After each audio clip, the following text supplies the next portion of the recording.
welcome, Martha. I am very excited to have you here today. Yes, thank you so much for having me. I think we've got a lot to talk about. As I mentioned in your intro, and you've got these little letters after your name, FDN/P. Can you tell our listeners what that is? Sure. So that stands for Functional Diagnostic Nutrition Practitioner. So that's the certification I have for running the functional lab test. All right, cool. Great. Very good. And Martha, where are you coming in from today? Where are we hearing you from? I live in Jackson Hole, Wyoming. Oh, wow. Very cool. Yeah. Is it beautiful? I think the nature's like beautiful there. Yes. Yeah. So right by the Grand Tetons. So beautiful mountains, and it's fall. So all the leaves are changing colors right now. Oh, So, that's really amazing. Do you like take a lot of hikes? I hike, I mountain bike, I snowboard, all of those things. Yeah. And I bet that helps you sleep at night, doesn't it? Exercise is good. Yes. Yeah. I find that when I'm exercising, I sleep better for sure. Definitely. Although it's funny because where I live, it's a lot of very extremely active folks. And so actually my local clients, we have to talk about over exercising because that's stressful for the body as well. Really? Like over exercising as in don't over exercise, or you're exercising too much. Yeah, exactly. Oh, wow. Okay. That's interesting. Let's get into that if we have some time.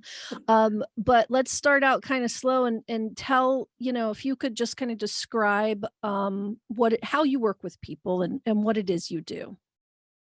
Yeah, definitely. So I look for the root cause of insomnia. So, from my own experience, I learned that you can follow all what I call the sleep rules that you find everywhere. And a lot of times people still can't sleep, even if they aren't watching TV before bed and drinking caffeine too late in the day and things like that.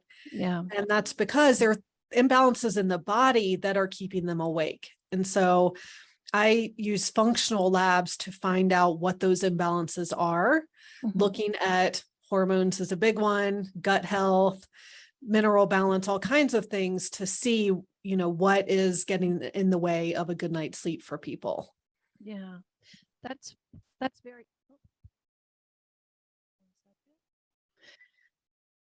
Yeah, what's interesting about that to me is that I've always thought of, insomnia and like sleep disorders more as like a psychological thing. And it sounds like you're really getting into the physical side of it and biological side of it. Yeah, exactly. And I think it can be psychological. There's definitely a psychological component, especially for people who have been struggling to sleep for a long time. And sometimes, like extra stress, mental stress will lead to sleep issues. But for a lot of people, there is more going on than that, or that stress has affected their bodies over time and led to these imbalances in the body that are affecting their sleep. Right. That makes a lot of sense. And have you yourself struggled with insomnia? Is that how you came to this work? Yes, exactly. That's how I got into it. Can you tell us about your story? Yeah. So my insomnia started during late pregnancy when I was 39 years old. I had my son pretty late, which I figured was just hormones. And there wasn't anything I could do about it, but it continued even after my son was born, even after he was sleeping through the night, even after I had become a pediatric sleep consultant, helping families with their baby sleep. Oh, wow. Yeah, because my son wasn't a great sleeper. And so, 2 years after he was born, I'm still not sleeping well. And for me, that looked like I would try to go to bed early because I was so tired, but then it would take me forever to get to sleep. And then I would wake up at 3 or 4 in the morning and not be able to go back to sleep until like 6, which was when my son was waking up. So, it took me a couple years to finally, I tried all the sleep habits that are recommended, and those actually worked for a little while. And then I went through another stressful period in my life, and those things didn't work anymore. And so since I've been in the health and wellness space for a long time and have a master's in nutrition, I learned about this functional lab testing program. And so I decided to take it hoping that it would help me, and it did. Yeah. Yeah. Nice. I found out I had a parasite, I had hormone imbalance, I had copper toxicity, I had food sensitivities. Yeah, I had all kinds of things going on. And so once I was able to, start correcting those, and I started sleeping great like I used to. hmm What kind of an impact did it have on your life when you weren't sleeping so well in those years? Yeah, I was pretty miserable. I was working a full-time job still, but I had also started my business as a pediatric sleep consultant. I had a young child. Like I was just super tired all the time. And it was Mhm. affecting, my energy I had to give to my business and my patience with my family. And Yeah. I mean, I just remember like there were a few times in the middle of the night I would just be crying because I was just so frustrated and desperate. It's crazy when you're just so exhausted and then you can't sleep. So it was Yeah. definitely, yeah, a really rough time and something that I was determined to figure out. Yeah. Yeah, I know me myself, I have always said that I do not do well on not enough sleep, right? Like some people seem like they can power through. My mom, for example, she's always kind of had some level of insomnia, I think. But she seems mostly fine. Like now, physically, if you were to do her panels and all that, who knows? But she's Right. lived with it for years. Yeah. And maybe for lack of not knowing a way out of that, right? But she seems mostly fine. So I've had this example my whole life of like that some people can do better on less sleep, but I'm kind of like a bear type where I need my sleep. And if I don't get it, everything goes wrong for me. My whole like outlook gets really, really negative. Hmm. And when I do get my sleep, I'm a totally different person. I'm like, I feel like I can do anything. Like, so I get it that the sleep thing is like really important medicine. Yeah. And I agree. Like I'm the same as you where I've always needed a lot of sleep. I can't get by with with not getting sleep, which was why it was so hard when I had a baby and wasn't sleeping. But yeah, some people can get by with less sleep. And I'm just, yeah, some of us are more sensitive to it than others for sure. Yeah. Yeah. And the pediatric sleep stuff is really interesting because a lot of us women are kind of told to just we're just going to have to grit and bear it for, in the years when our children are young that we're just not going to get enough sleep. And I'm a mother of twins, so when I think back to the years of them being really little babies, that's the one thing that characterizes it the most for me is like how lost I was in not having the sleep that I needed. Yeah, I can't even imagine with twins, but yeah, because I've always needed sleep, like I mean, I couldn't function when my son wasn't sleeping well. And some people do that for years. And of course they're not like happy about it necessarily, but they can do it. I felt like I couldn't do it. Like I was just like, why have I become a mother? What am I doing? Like Yeah. I'm not going to sleep for the next 16 years. This is horrible. And then as soon as he was sleeping and I was sleeping better, and I was like, oh, I can do this. Okay. I'm Yeah. excited to be a mom. Let's do this. There's a movie, I don't know if you've seen it, and I can't remember the name, but I'll put it in the show notes, about a woman who has small children, and it's really kind of pushed on her to get a sleep nanny to come over. Have you seen that movie? No. No, okay, you need to see it. I'll send you the link for it because it like shows how much it transforms this woman's life. And she was really resistant to it at first. Like, no, I can do this. And I wouldn't be a good mom if I have a sleep nanny and all of that. And I think like it's maybe her brother or someone that insists or is like, hey, how do you think I did this? What do you think we did? And then she gets this sleep nanny that comes in. It's the coolest thing. She comes in at like, I don't know, around 11 midnight and is like, I got this, go sleep, and it shows this woman's process of even like trusting that that's okay. And then how her life starts to transform from having it. Yeah. Yeah. Amazing.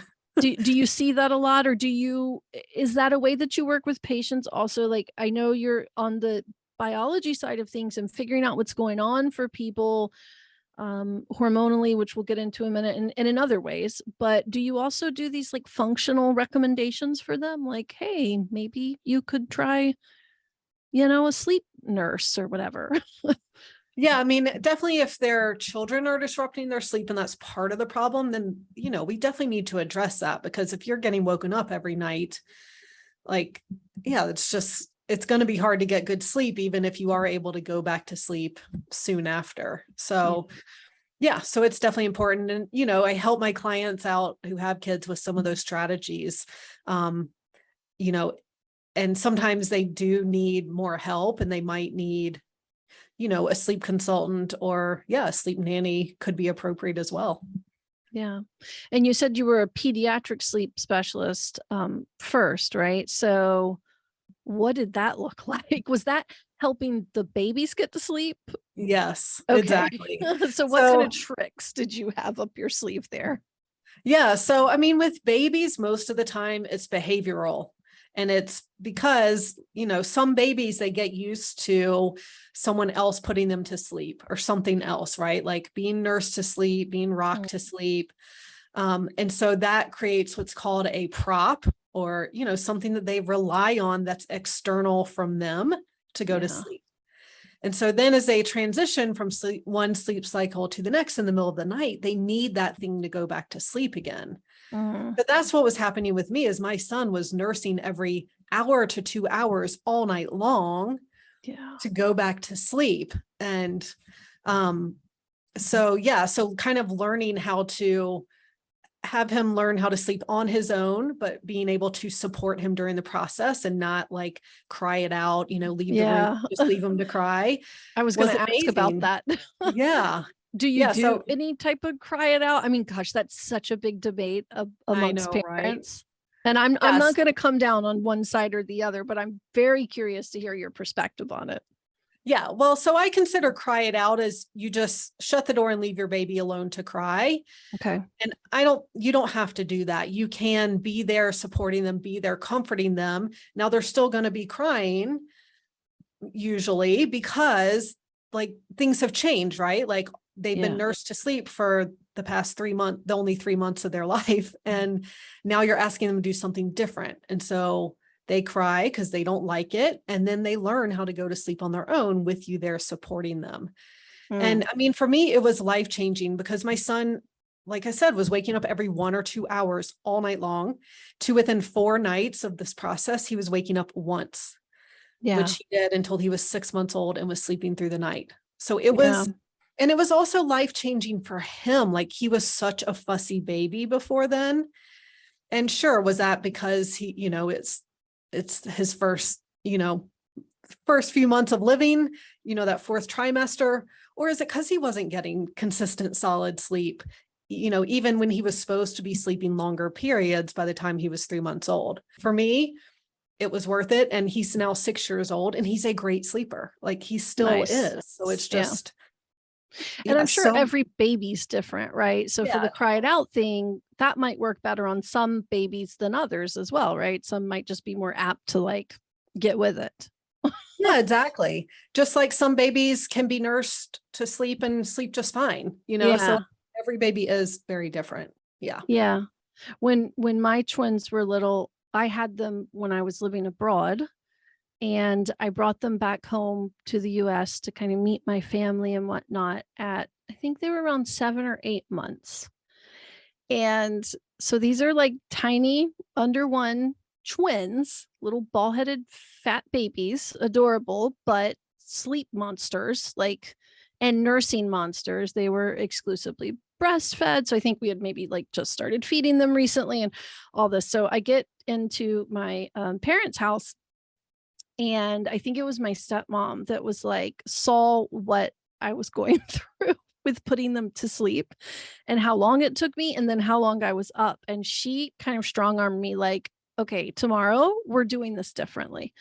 And I'm like, no, I can't. And she's like, no, we're doing it differently. And she did the thing, blocked me from the room, would not let me go in. I was fretting, freaking out, all this, but miraculously, after about 7 to 10 minutes, I don't know, those little brats stopped crying and slept the rest of the night. Amazing. And she was like, see, they were ready for this. They needed this also. And yeah, total game changer, life changer, actually. Yeah, I But bet. they were ready for it though, right? So yeah, but Exactly. a lot of suffering. Okay, so that's the kid stuff. Yeah, very, very important. But then what was that like transition like, right? So it seems like that's a rich area, helping parents with their babies sleeping. How then did you get into the adult and like functional side of it, with, adult insomnia? Yeah, well, it was, a lot because of my own experience. And once I found something that helped, I was like, wow, okay, this is the answer. This is what people need. This is why so many people are struggling and, still haven't figured it out. And kind of the only other option is take a sleeping pill or try cognitive behavioral therapy for insomnia, which helps with the psychological part, but that doesn't Yeah. work for everyone. So yeah. And so I just kind of see how everything came full circle because again, I'd started off in nutrition, was passionate about health. And so it's just come full circle that now I'm doing that with adults, but so I'm helping people be healthy, but specializing in sleep. And so, and I knew that I love my son and babies, but I didn't want to have a bunch of babies. I don't want to be in baby world forever. Yeah, I And get that. so, yeah. So for me, it was just like, it came full circle. I get to help people be healthy and sleep better and change their lives in that way. Yeah. Okay. And it came full circle because you were struggling with insomnia yourself. And then you figured out that you had some stuff going on. Like you mentioned, like a parasite and hormonal imbalance. Can we dig into those things a little bit? Yeah, definitely. Where do you want to start? The parasite, what was going on with that? Yeah. So I think I got the parasite from traveling in Nepal and India 13 years prior. What? Yeah. I mean, you'll never know when you get something like that, right? But I know that I got very sick when I was there, and that's when I noticed that things in my body kind of changed afterwards. Like nothing major, but I found myself not able to lose weight after that, even if I would exercise or do a cleanse or whatever. I felt some fatigue. So it's like I can kind of pinpoint to getting back from that trip and not being the same exactly. But then you got used to it, I would imagine. Yeah, exactly. Yeah, like it was 13 years. Yeah, it was minor. It was very minor. Okay. I mean, I was 30 then, so it's like, okay, maybe things are starting to change anyway. Yeah. But yeah, so I didn't pay that much attention at the time. I sure didn't think that me getting sick back then was still affecting me. But, once I got tested and saw this parasite, I mean, you can get parasites in the United States and the Western world, but you're more likely to get them while traveling. So yeah, so my guess is that I'd had it since then. But the thing with parasites in sleep is that they are nocturnal. And so yeah. So they are. What are they doing at night? Yeah. Well, they're eating, they're excreting. I know. They have toxins, which puts an extra burden on your liver. And so they cause all this inflammation pretty much.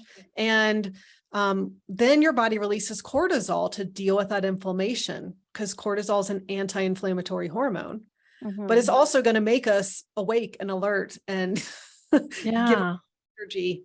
So our cortisol is supposed to be lowest at night. And so when I tested my hormones, I also tested cortisol, and my cortisol was so much higher in the middle of the night than it was in the morning. So how did you know that? Like, what kind of tests can tell you when your cortisol is the highest? Yeah. So, I mean, it's pretty much a hormone test that you take 5 samples in 24 hours. Oh, okay. So you're seeing your pattern throughout the day. Yeah. So then what was the treatment for the parasite?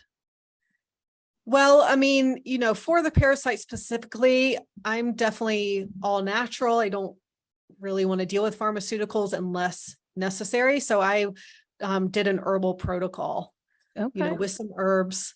Yeah. And then, it's also important. It's not just about getting rid of the parasite. It's also about like helping repairing the gut, because that parasite damages the gut over time, leading to what's called leaky gut, where the lining of the gut's damaged.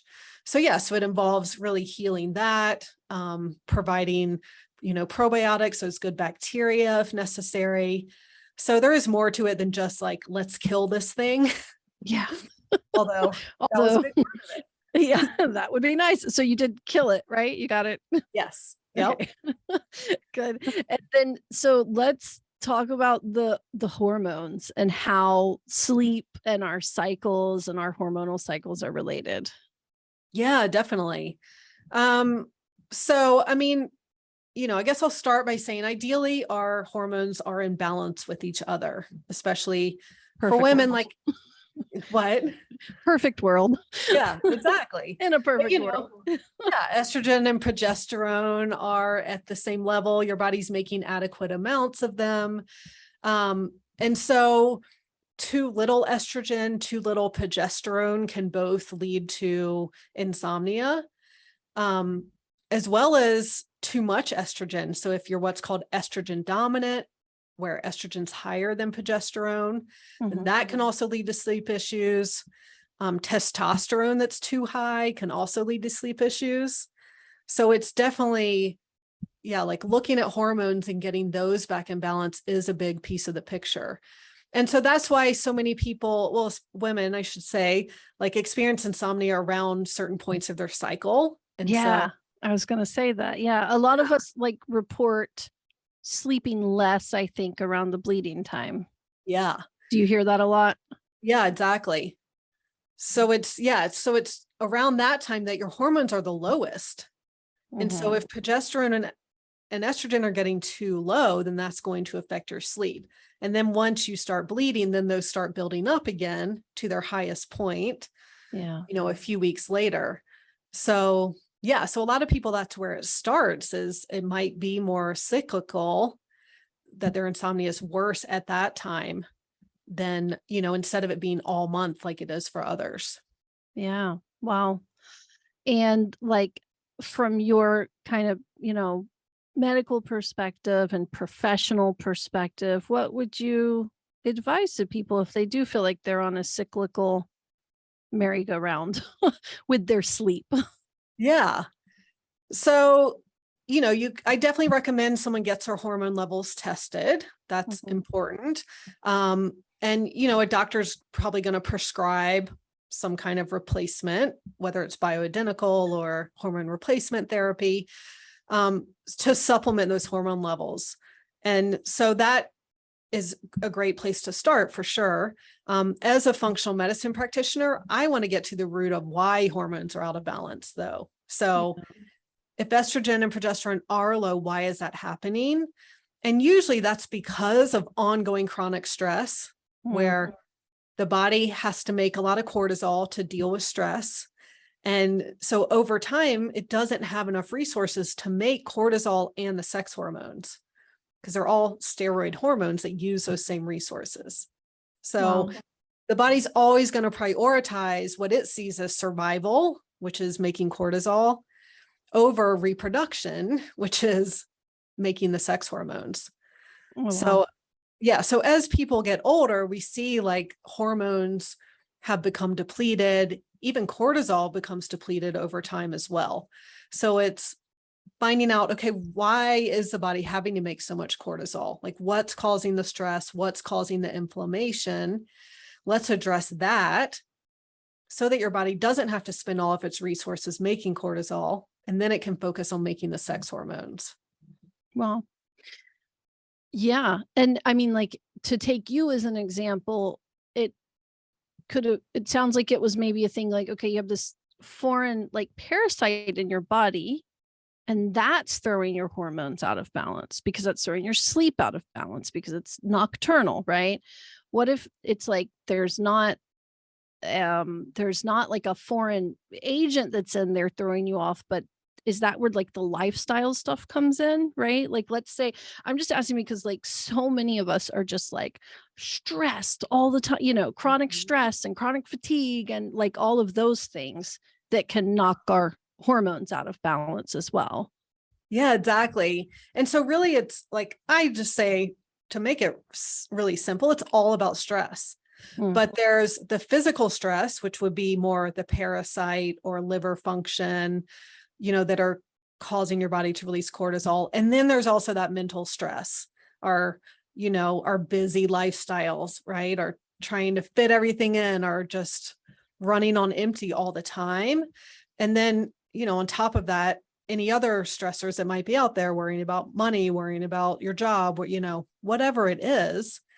Like, yes, we have so much more stress these days and more toxins that we're exposed to as well. That's another form of more the physical stress.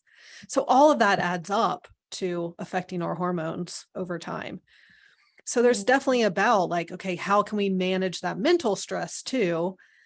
How can we, become less busy? How can we take more breaks? How can we take care of ourselves to lower that stress as well? yeah. Wow.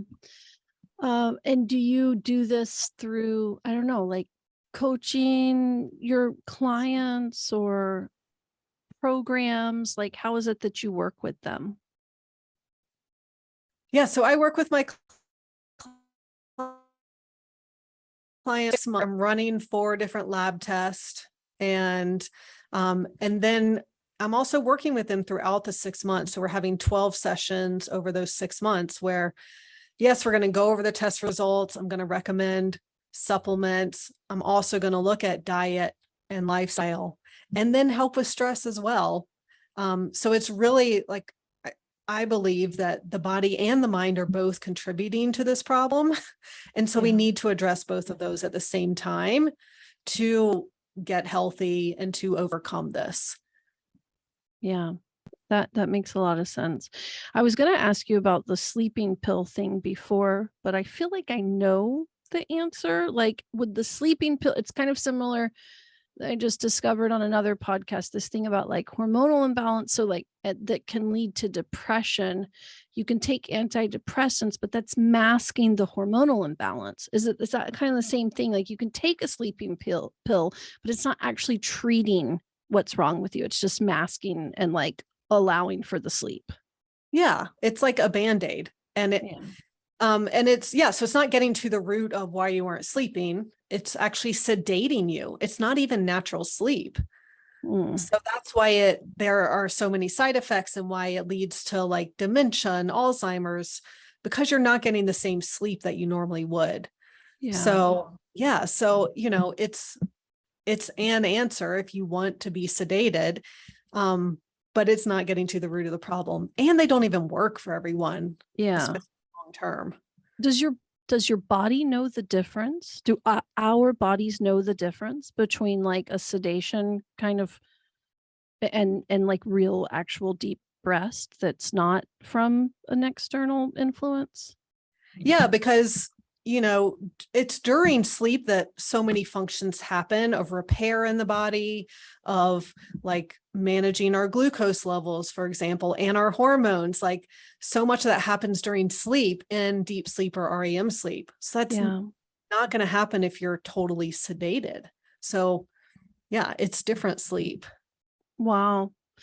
Yeah, that is very interesting, and that kind of makes me think about my Fitbit that I wear to bed every night because I obsessively check my sleep score in the morning because it gives me a sleep score and tells me how long I was in REM sleep and how long I was in deep sleep and then how long I was awake.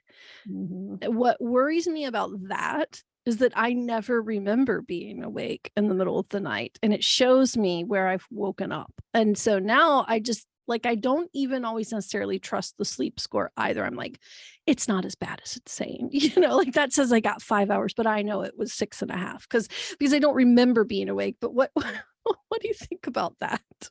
Yeah, well, I think the trackers are tricky because there's no way they're 100% accurate. Yeah. And so you could be in a lighter sleep, which is normal. And, for part of the night to be in those lighter stages of sleep, and it's showing you're awake. So, so I recommend for my clients, and a lot of them aren't tracking their sleep, but I don't find it helpful. Like, because if someone already isn't sleeping and then they're seeing that they aren't sleeping, or like in your case, it's saying they slept less than they thought they did, that's just making them even more anxious about it. So I agree. yeah, That's like, I fight with it in my head often. yeah. I mean, It's way more important how you feel the next yeah, day. when I get enough, it's a win. And I'm like, yeah. But when it says that I don't, and I know, look, when it says that I don't, there always is a correlation with going to bed too late or waking up too early. Yes. But I'm just like, it's not as bad as it's saying, like that's an hour less than what I had anticipated. Yeah. But Yeah. then, yeah, I don't know. Yeah. And it could be you are spending more time in the lighter stages of sleep than ideally you should be. And so, yeah. But again, I think it depends on how you feel the next day. Yeah. Wow. Yeah. And I'm just going to ask you this just because I've got a sleep specialist to speak to. And for our listeners, because it's maybe interesting, our dreams, when are our dreams happening? So most of them, although not all of them, but most of them happen during REM sleep, or that rapid eye movement sleep. Mhm. And so like we go through sleep cycles throughout the night. We start in the lighter stages of sleep, then move to deep sleep, then to the REM sleep. And then we have what's called a partial arousal, usually, where as you transition from one sleep cycle to the next. So that's why a lot of times we wake up remembering our dreams. Yeah. And we also spend more time in that REM sleep toward the morning. So we spend more time in deep sleep at the beginning of the night, more time in REM sleep in the morning. And so another reason why we wake up like remembering our dreams. Yeah. I sometimes will be like having a dream that I want to be having, like a pleasant feeling dream. And if it's time for me to get up, like, and I've just noticed this recently, I can like will myself back to sleep and back into the dream. Like, I was never like that before. I'd be woken up and just have to stay awake. But recently I've noticed that, yeah, I can just like go right back to sleep and back into the dream, which is really weird because I didn't think dreams worked like that. But Yeah. You have some control over them. It's cool. yeah, I guess so. And then like sometimes I notice if I'm woken up, like, okay, there are sometimes when I'll wake up from the alarm and it's mostly fine, right? It's like a normal wake up experience, a little groggy, whatever. But there's sometimes if I'm woken up from the alarm also, and I'll get up to like try to start the day and literally like dizzy or something, and I've always wondered, like, was I in a different part of my sleep cycle then that is making this a hell of a lot harder to function right now? Yes, exactly. Like if you're woken up during deep sleep and in the middle of that sleep cycle, you're going to wake up groggy. It's going to take, a little bit to kind of come to and feel awake. So yeah, so it is exactly. And so if you're waking up and jumping out of bed and you've been in a deep sleep cycle, it could be a little dangerous. You might fall over or something. Yeah. I mean, ideally we wouldn't have to wake up to an alarm, right? Like we'd wake up as we naturally came out of that final sleep cycle. But do you do that? I try to. It's funny now. My son just started school again, so I am getting up like all summer. I could just wake up as I wanted, and it's within 15 minutes of when my alarm goes off now. But like this morning, I was in the middle of the dream when my alarm woke me up, and it's like, oh, I wish I could sleep for 15 more minutes, but I got to get up. Yeah, that's an interesting thing to bring up because there is that whole, like, there is a school of thought out there that like you don't actually need an alarm, and if you're getting the right amount of sleep that you'll wake up when you tell your body to. And sometimes that's true for me. Often I do wake up within 5 to 10 minutes of my alarm time, but I do not trust that. Yeah. When it comes to getting kids out the door and having to be somewhere important, there is no way I'm going to trust that. Yeah, exactly. I agree. You agree with that. And then, okay, there's those alarm clocks also where you like it simulates natural sunlight coming in. Are those good? Yes, I'm actually about to order one. That's funny you asked because it's already dark here in the morning. And I ordered one last year that I didn't really like, so I sent it back. But this year I'm going to try again. Okay. Yeah, I think it's really helpful because it's going to, start telling your body that it's time to wake up. So your body can ideally start completing that sleep cycle. So you aren't just getting jolted awake in the middle, in the middle of it and not feeling good. Yeah. So then like things like blackout curtains, are those not the best from that perspective? Like if you're in a room with blackout curtains, then no matter how sunny it is outside, when you wake up, it's going to be pitch black. Yeah, if it's 100% blackout, I mean, I have blackout curtains in my room, but in the summer, like it takes me a while to get used to it. Once it starts getting light, it will get light at 5:15 here, Wow. Yeah. at the end of June. And it takes me a while to be able to sleep through that. So it's like it peaks in enough through the sides Mhm. that's what works for me, but it still blocks out a lot of the light because it is important to sleep in darkness. I mean, Mhm. if think about it from an evolutionary perspective, like there weren't lights at night. There weren't Yeah. lights of your neighbors and these little electrical lights of our everything plugged in and all of that. Yeah. Yeah. I was in Scotland for the summer solstice this year, and that's the most daylight hours, and it was crazy. It felt like unsettling, because it wasn't getting dark until I don't know, midnight, 11. The sun was Yeah. going down, and so then like all the light out of the sky around Yeah. midnight, and like the pitch black night, I mean, maybe like because I would wake up and look at it at like 2:30, but that wasn't even pitch black. Like it was still kind of like I don't know, like an indigo color sky or something. Really crazy, but I found it unsettling. Like I Yeah. felt really insecure about being in that much sunlight. Like it scared me Right. or something. I don't think I would like that either. I think about that, going to Alaska where it's the same. Like I Yeah. don't think I could live there partly for that reason. Yeah. Yeah. No, it's unsettling. And so things like blackout curtains then become very important in that Right. context. Yeah, for sure. Cool. Well, okay. So just takeaways for the audience. Any like tips or tricks or advice, must do's, don't do's for getting better sleep in any part of their cycle? Yeah, right. I mean, I think one of the things I want to recommend is to, you really want your brain to have the strong association that bed equals sleep. Mhm. So if someone is struggling to sleep, whether it's falling asleep or it's waking up in the middle of the night, I do recommend getting out of bed. If you think it's been 10 to 20 minutes, like get out of bed, go somewhere, keep the lights dim, do something very relaxing until you get sleepy again, and then go back to bed. And for me, this really helped. Even as I was working on my sleep, like I would, before I knew I had a parasite and all those things, like I would end up getting more sleep. Instead of lying there tossing and turning for hours in bed, I get up within 20 minutes. A lot of the time I'd be sleepy again and go back to bed and end up getting more sleep that way. Hmm. So that is a quick tip that anyone can do, if you're not ready to dive into the physical part.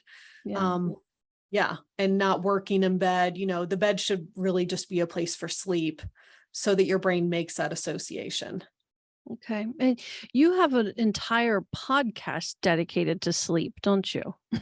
Yes, it's called the Insomnia Fix. So I talk about all these different things that affect sleep and and how to find out what they are and get better sleep.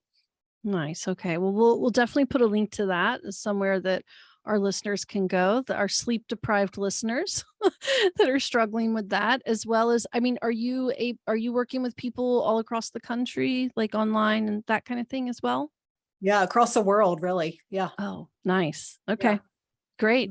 Yeah. So we'll put all that in the show notes. And thank you so much for coming and talking to us today. Yeah, it was great. Thanks so much for having me. All right. Bye bye.